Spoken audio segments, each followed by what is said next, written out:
Hello everyone, welcome to my channel. It's Kim here. I just wanted to do a little follow-up with you.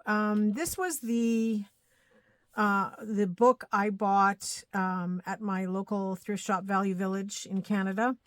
And the book cost me $5.99. And if you watch my haul video, my Thrifty Canucks video from the other day, it was full of kind of a chronological world history. Well, it's the wall chart of world history, and each page was only printed on one side, and it was like a heavier cardstock weight. And the pages are 17 and a half by 12 and a bit. And so I was able to cut up the pages, and I'm going to show you them in a second. But I certainly got a lot of material. Now, the book is it cost me $5.99, and I'm sure you'll find it for about the same price or maybe even less. Just keep your eye out for it, because these are the kinds of books that are showing up now in the thrift shop, these great big coffee table books that nobody wants anymore. So keep your eye out for it. It's just a massive book.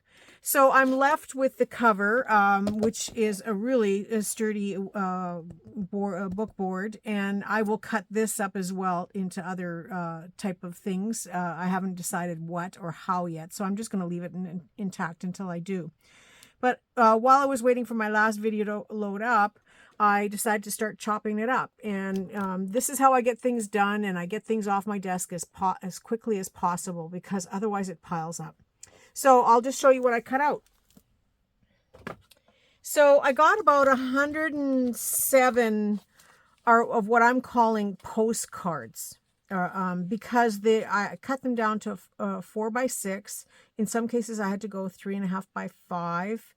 And, you know, some are shy a little bit of 6 inch, some are shy a little bit of 4 inches, but in all around, they're pretty much the same. Some of them cut out differently because of how I wanted to cut something else out, because I kind of followed each page. But I got over 100.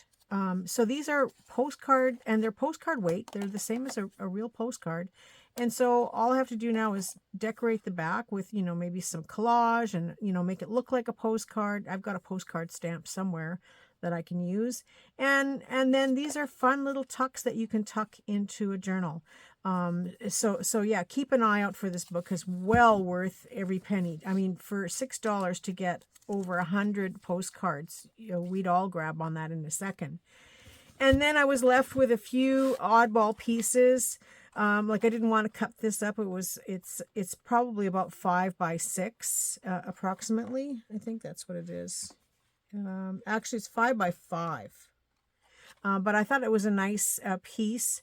I may fold it down here and just use that as kind of like I would score it and then use it as kind of a flip in a book, and so I could still keep the writing, because I think that's kind of neat.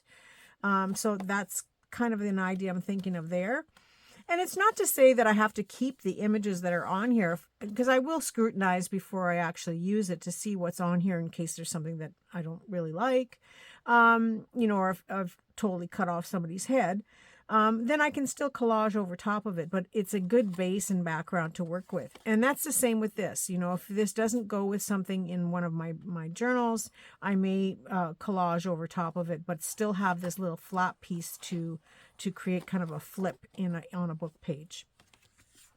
I got 2 or 3. Yeah, I got 3 of these larger map pieces. Now they're almost twice the size of a postcard, but I thought, oh, maybe I could fold them in half and make little notebooks with them, or even just a folded card to tuck in a journal. And because they're so thick, I'm going to do it with the scoreboard, and so I get a nice good score in these. So I figure I've got 3 either little mini notebooks or folded cards or something, because the map is intact, and I think it would just look really cool in a journal just like that. And then this was the beginning of the journal, so it's just a world map, and then this description of what the book is about. So here again, the reprint was in 1989. So you're going to start seeing these books show up at the thrift shop. Once I latch onto something, I find that they always seem to come up. You just have to keep watching, and eventually you will find one or find something similar. So this I thought again could be a folded card of some kind. I'm not sure. I just left it intact until I decide what to do with it. It may get cut up into pieces. I'm not sure. Then I loosely got about maybe 15 pieces here that I would call tags. So there are strips that are anywhere from 2.5 to 3 inches wide, a couple of larger ones. And I just thought, well, I could clip the corners or add a tab on the top, and it's an instant tag to go in the book because it's really nice. The paper is ready to write on.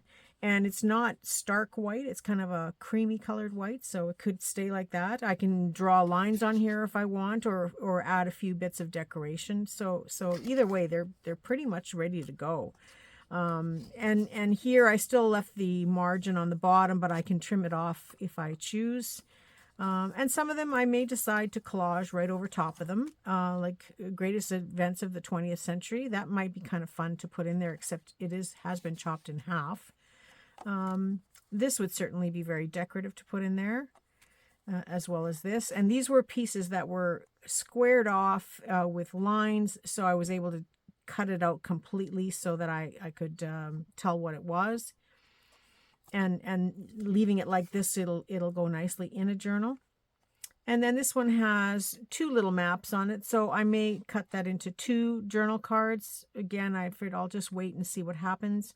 Or I may have one, I could score them and one would flip over onto the other side, so it would just sit on top of the journal page. And again, margins can be cut off, but I really wanted to wait until I knew what I was doing with it. If I decide to use them like this or cut in half as it is, I may use this margin area here to either score and have it flip out, so it would be like a little hidden spot, or I may use it to, I could cut it into a sort of a shipping tag shape and then use it to make a pull tab. So that's why I'm not cutting this off just yet until I decide what I want to do with these. A longer one, this is kind of a jumbo card, but it could also be scored and folded in half to create a little booklet. So again, wait and see. A couple more tags. So yeah, there was some good stuff in here, some oddball cuts, like, I may have to, it says in the beginning, there's Adam and Eve with their little grapevines.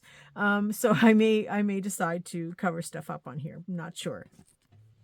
And then there were a handful of pieces that were, the first page of the book, which gave the basic introduction to the book.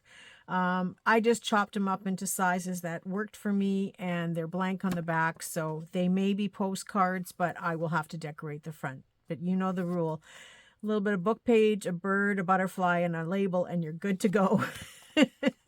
I don't know how many times I've said that.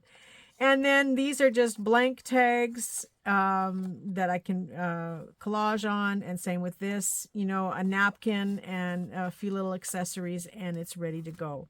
The only thing that was real offcuts were these 2 pieces here, and I haven't ruled out, clipping them in somewhere, making them into some tabs, or turning them into little tuck spots or belly band or something. So the whole book is right here. This is the whole book as you see it.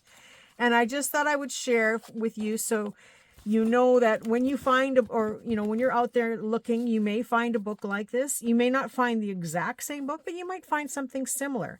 Bring it home, cut it up, and get it off your desk right away. And you've got lots of toys to play with. And, for $6, I already got my money's worth just with my imagination. So I don't even have to go any further, and I'm already good. Anyway, that's my little tidbit I thought I'd share with you. So have yourself a very creative day and a creative week, and I look forward to seeing you all soon. Bye for now.